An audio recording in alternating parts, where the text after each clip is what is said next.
Assalamualaikum warahmatullahi wabarakatuh. Yang saya hormati Bapak, Ibu, saudara-saudara jamaah sholat Isya dan Tarawih yang dirahmati Allah. Kami dari panitia Ramadan melaporkan bahwasanya berbuka puasa alhamdulillah lebih kurang 170 orang. Dan dari semalam sampai tadi maghrib tadi kami terima bantuan yaitu dari keluarga Elis 10 kg beras, dari PT Gotong Royong 10 kg beras, bangun infak malam ketiga 175.000 rupiah, bangun infak zuhur 150.000 rupiah, dari hajah Rosdiana Sidik 100.000 rupiah, dari Haji Bahtiar rumah makan tidak saudara 10 kali susu, 10 kg gula, 1 pak teh, dari Yayasan Arisalah Al-Khairiyah Riyadh Arab Saudi sebesar 3 juta rupiah. Dan untuk kegiatan kita dua hari ke depan akan ditanggung oleh Arisalah Al-Khairiyah Saudi Arabia. Dan seperti yang saya bilang semalam bahwasanya saya dari Palestina tidak dapat hadir bersama kita karena memenuhi undangan MUI. Dan kami juga mengumumkan bahwasanya kita akan mengganti kipas angin. Bagi bapak-bapak, ibu, saudara-saudara yang mau berinfak bisa melaporkan dengan saudara terakhir. Dan kami sudah menerima 1 kipas angin dari bapak-bapak. Dan untuk informasi selanjutnya bahwasanya tanggal 2 kita akan kedatangan Bapak Wali Kota Medan sampai Ramadan di masjid ini. Dan itu yang mau saya sampaikan. Lebih kurang saya minta maaf. Untuk malam ini yang mengisi tausiah yaitu Ustaz Syahrir Basra. Bila itu wilayah. Assalamualaikum warahmatullahi wabarakatuh.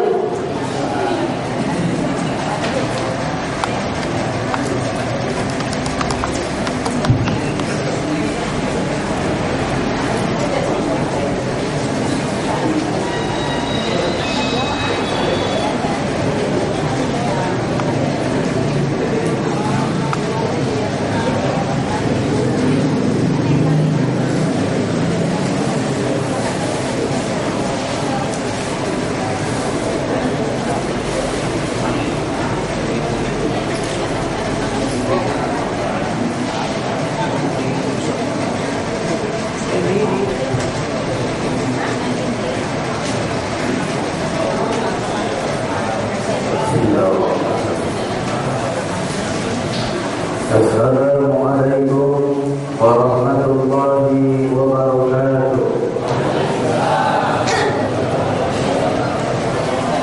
Alhamdulillahilladzi syarafa al-mu'minina bi tashrifi nuril iman wa nawwara sudrahum bil ma'rifati wal iman.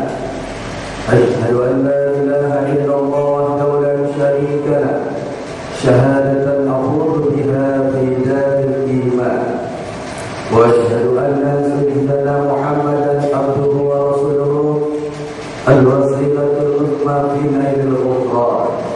اللهم صل وسلم على سيدنا محمد نور الأنوار وسر الأسرار وبيان الأغيار ومنبر الباب الجساد. وصلى الله على سيدنا محمد المختار وعلى آله وصحبه أجمعين.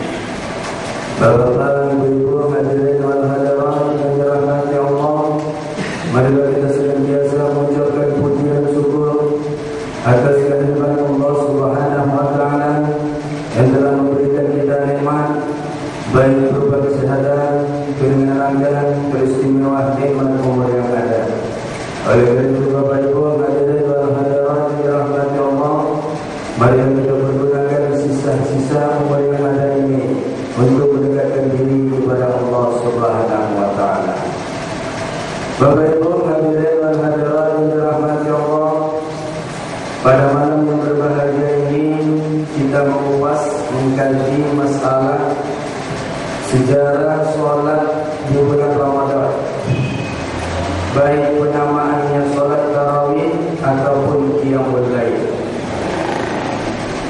berdasarkan hadis Rasulullah sallallahu alaihi wasallam, an-Urwata anna Aisyah radhiyallahu anha akhbarathu anna Rasulullah sallallahu alaihi wasallam kharaja lailatan min jawfil lail wa shalla fil masjid wa shalla rijalun bi salatihi fa asbaha an-nas fa tahaddatsu fa jama'a aktsaru minhum fa sallu ma'ahu فأصبح الناس فتحدثوا فكثر أهل المسجد من الليل الثالثة فخرج رسول الله صلى الله عليه وسلم فصلوا بصلاته فلما كانت الليلة الرابعة عجز المسجد عن أهله حتى خرج لصلاة الصبح فلما قضى الفجر أقبل على الناس فتشهد ثم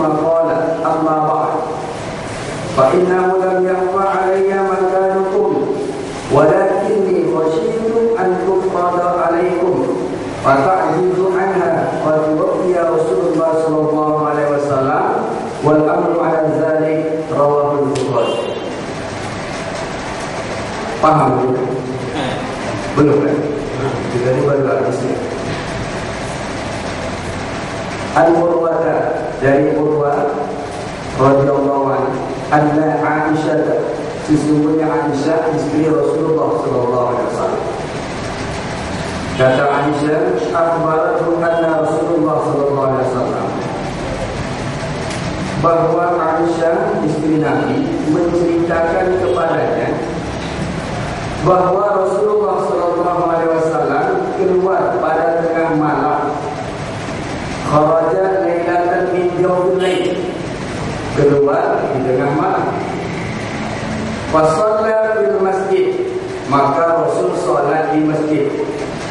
Wa shalla rijalun bi salati, dan orang-orang para sahabat mengikuti salat Nabi. Fa asbahan nas, maka jadilah manusia pada haddatsu, mereka bercerita di pagi hari setelah sholat subuh. Pada jamaah aksaru minhum, maka berkumpul lagi manusia pada malam kedua, bertambah banyak lagi. Rasul pun sholat di malam yang kedua, bertambah banyak orang yang mengikuti sholat Nabi di bulan Ramadan. Fakharaja Rasulullah sallallahu alaihi wasallam, Rasul pun keluar lagi malam yang ketiga. Rasul solat, bertambah banyak jamaah. Falamma kanat al-lailatul rabi'ah, ketika malam keempat, ajal masjid, masjid pun bertambah penuh an ahli dari jamaah. Hatta kharaja li salati subuh, hingga Rasul keluar melaksanakan salat subuh. Jadi penjelasan hadis ini di bulan Ramadan di masa hidup Rasulullah sallallahu alaihi wasallam, malam pertama tidak begitu banyak orang. Kebalikan di Indonesia, apalagi di Jalan Laksana, malam pertama paling banyak betul.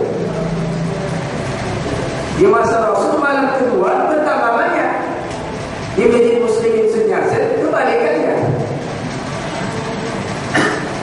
Malam ketiga bertambah berkeluaran orang, saking banyak. Di Medan begitu juga, berkeluaran orang, tapi tak masuk-masuk ke masjid. Akibat kebanyakan makan. Jadi para sahabat kaum muslimin pada waktu itu malam ketiga di bulan Ramadan menunggu-nunggu. Ditunggu-tunggu malam keempat, Rasul tidak datang ke masjid. Lantas waktu sholat subuh hadirlah Rasulullah sallallahu alaihi wasallam. Ini nampaknya lain dari pengajian dia.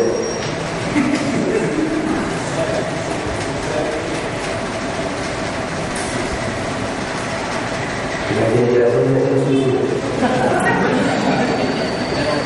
Kalau model ini tahu mana pertama ini.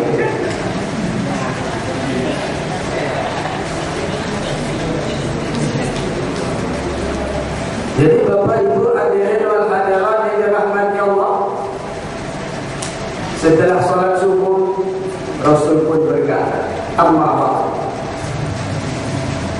fa innahu lam yakhfa alayya makanukum. Kata Rasulullah sallallahu alaihi wasallam, saya khawatir salat yang kita lakukan 3 malam berturut-turut itu bisa menjadi wajib atas kalian. Juga Rasul, walakinni khasyitu an tufrada alaikum.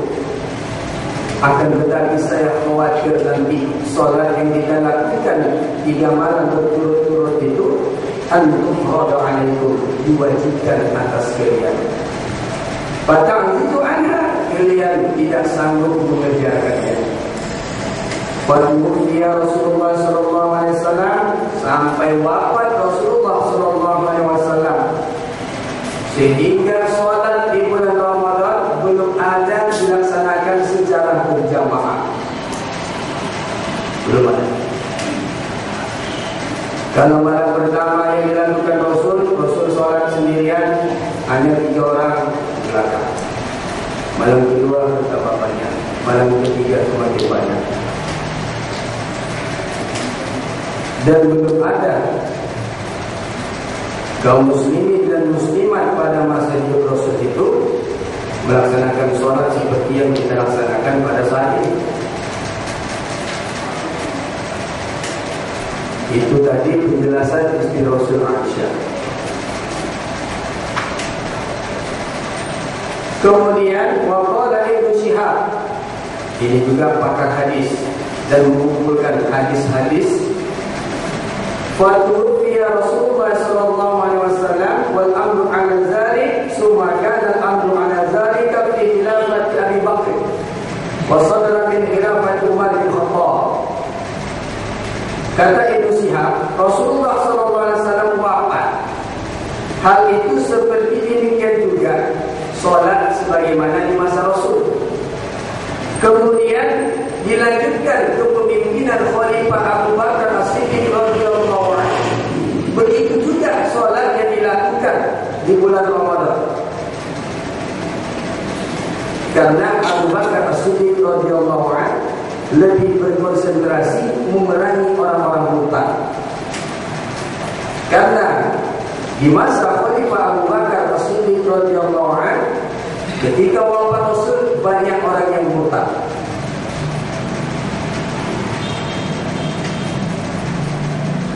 Jadi kebijakan-kebijakan Abu Bakar belum ada lagi tersentuh untuk melaksanakan sholat tarawih.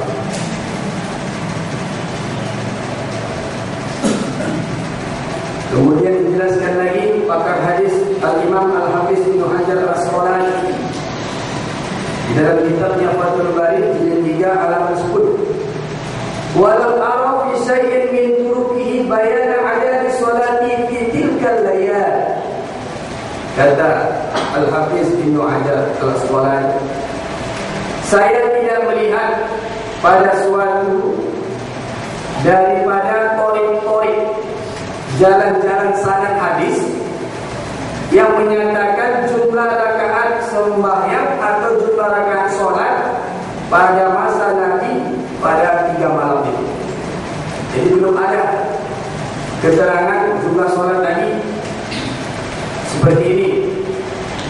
Itu menurut Ibnu Hajar Al-Asqalani pakar hadis.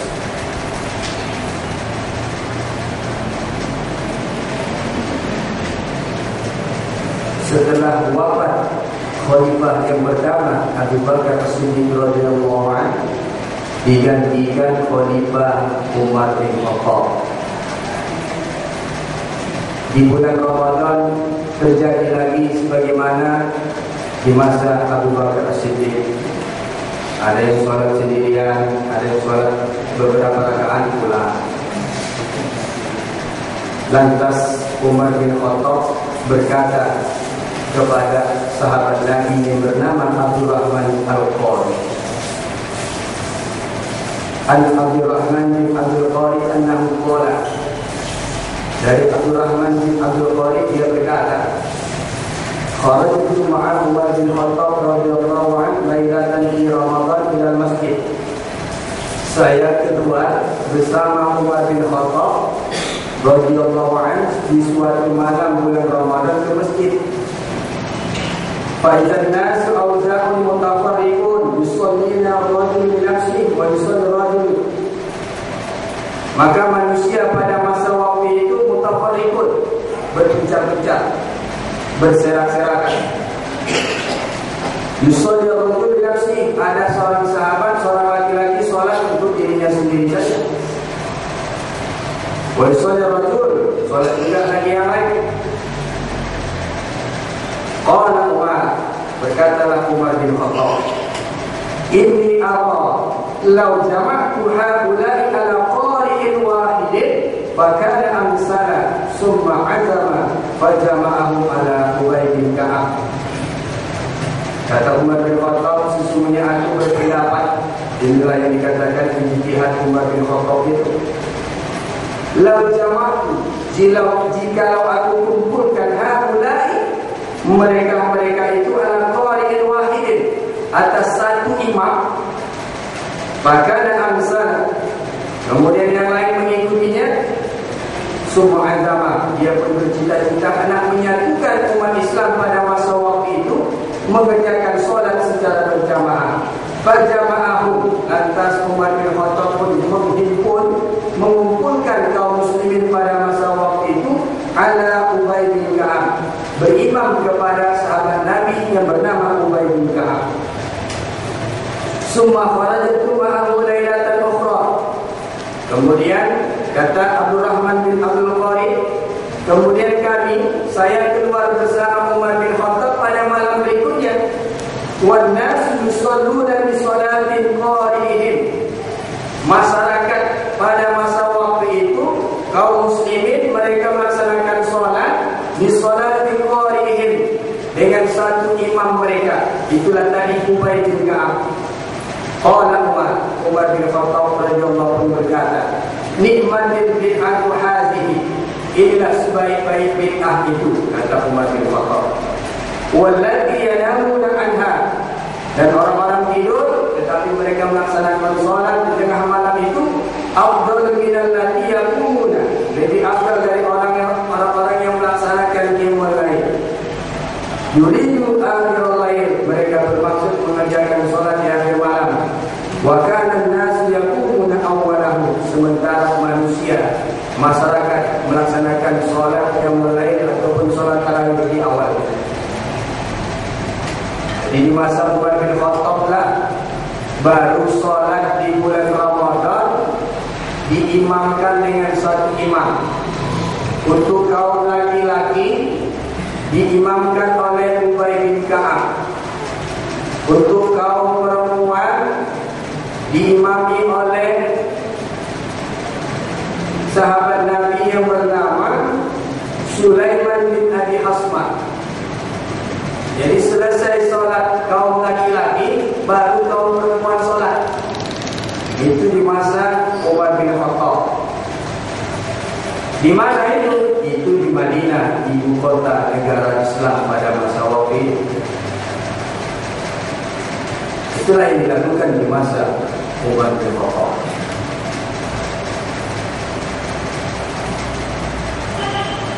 Bapak Ibu hadirin wal hadirat yang dirahmati Allah.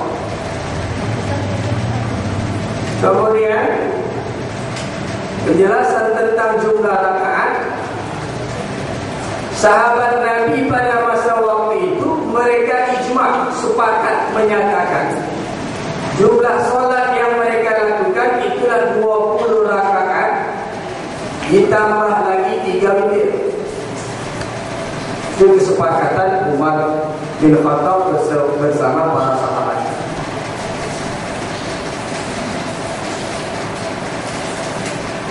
Kemudian bagaimana pula jalur riwayat hadis yang menyatakan solat yang 22, 23 atau 443. Itu hadis yang diriwayat sahabat Nabi yang bernama Jabir bin Abdullah. Riwayat hadis yang menyatakan Jabir bin Abdullah mengikuti sholat Nabi itu dalam satu riwayat 4, 8 atas ditutup dengan witir 3. Itulah yang mengerjakan sholat yang 11 rakaat itu. Terus jalan yang dilakukan Rasul malam pertama, malam kedua, malam ketiga.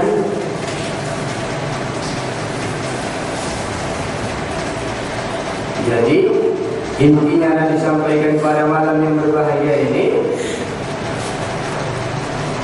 mana tahu besok kita baca-baca koran lagi waspada, nanti timbul permasalahan sholat 23 rakaat dan 11 rakaat mengikut Nabi atau mengikut Umar bin Khattab.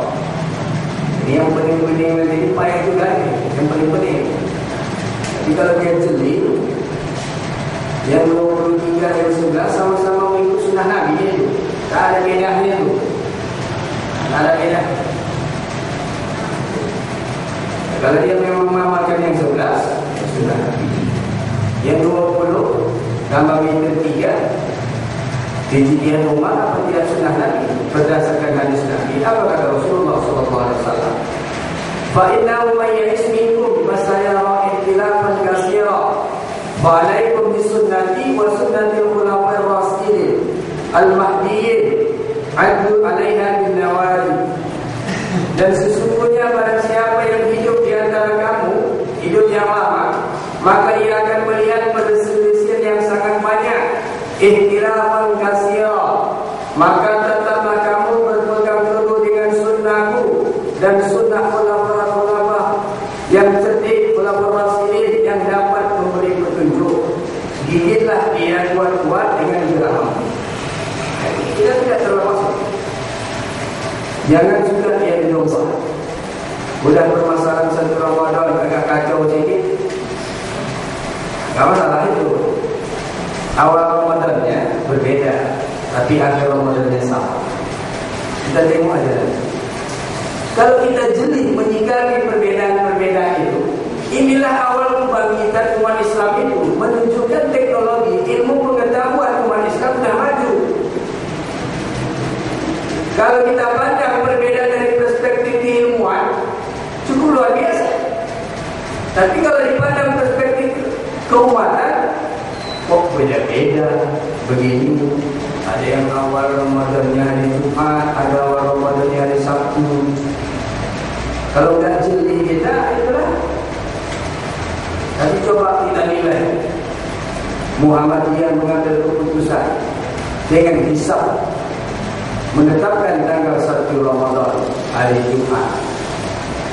Sementara ormas-ormas, organisasi kemasyarakatan yang lain dan juga Menteri Agama menetapkan hari Sabtu. Sebenarnya khazanah imun kita sudah mantap. Itu bagi orang yang memiliki nalar, pemikiran cukup panjang. Tapi kalau orang menyatakan perpecahan-perpecahan saja dan tidak mengikuti apa yang dikatakan Rasul, ikhtilafan katsira, perbedaan-perbedaan yang banyak, dia tidak paham. Jadi kita sekarang ini sudah maju.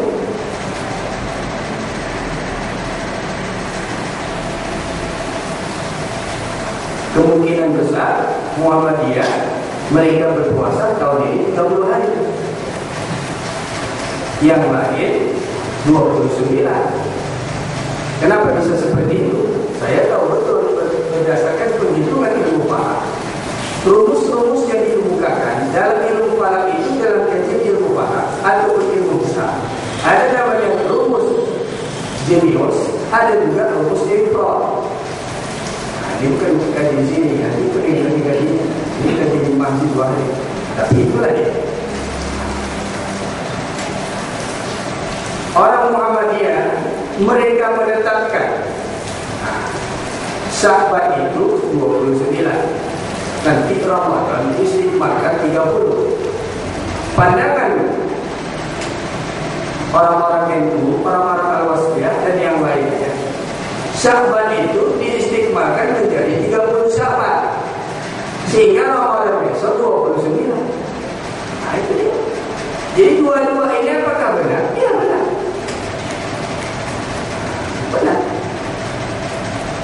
Maunya kita jangan saling mencaci. Dan jangan terulang lagi seperti tahun yang lalu, rendang-rendang, lontong-lontong, berbahasa-bahasa. Itu yang tak mau terulang lagi.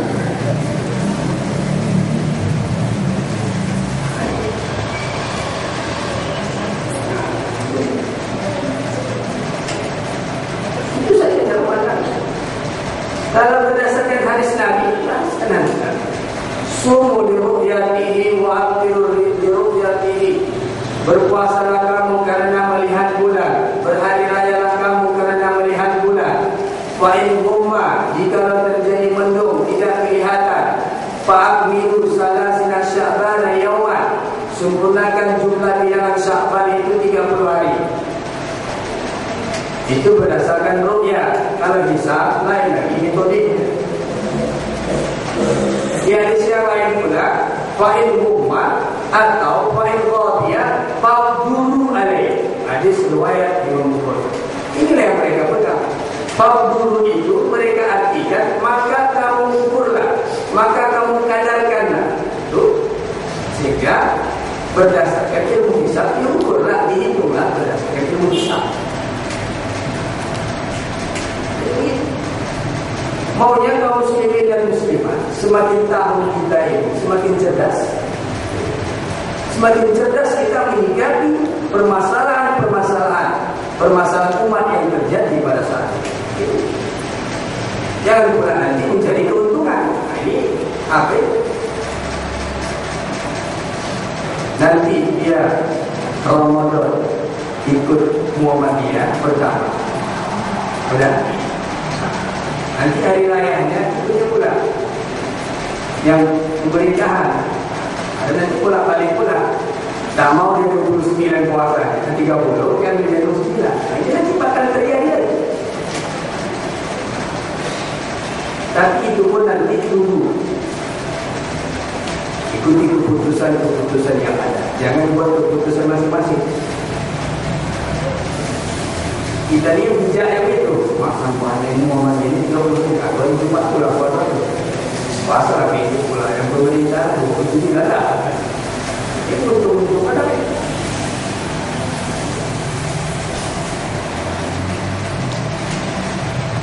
Baik Bapak Ibu hadirin wal hadirat yang dirahmati Allah. Jadi kesimpulan kaji kita yang diutarakan yang disampaikan pada malam yang berbahagia ini, sejarah pelaksanaan sholat di bulan Ramadan di masa hidup Rasulullah SAW seperti itu lagi. Malam pertama, malam kedua, malam ketiga. Malam keempat Rasul tidak keluar lagi untuk melaksanakan sholat di awal bulan Ramadan. Dikhawatirkan Rasul takut dijadikan wajib kepada umat. Sehingga dengan perkembangan zaman hidup para sahabat tersebut, akhirnya masing-masing termasuk Umar bin Khattab dengan disiplin keilmuan yang ada yang sudah dijamin oleh Rasulullah SAW, berijtihad dia untuk menggabungkan umat ini supaya mereka jangan mutafarriqun berserak-serakan di dalam beribadah. Ada satu imam itulah Ubay bin Ka'ab mengimami sholat kaum laki-laki, kaum sahabat laki-laki pada masa waktu itu. Selesai sholat kaum laki-laki diimamkan lagi pula untuk kaum wanita yang diimamkan oleh Sulaiman bin Abdul Hasbah. Ya, itu gimana? Kita tahu tidak sejarah? Bukan kita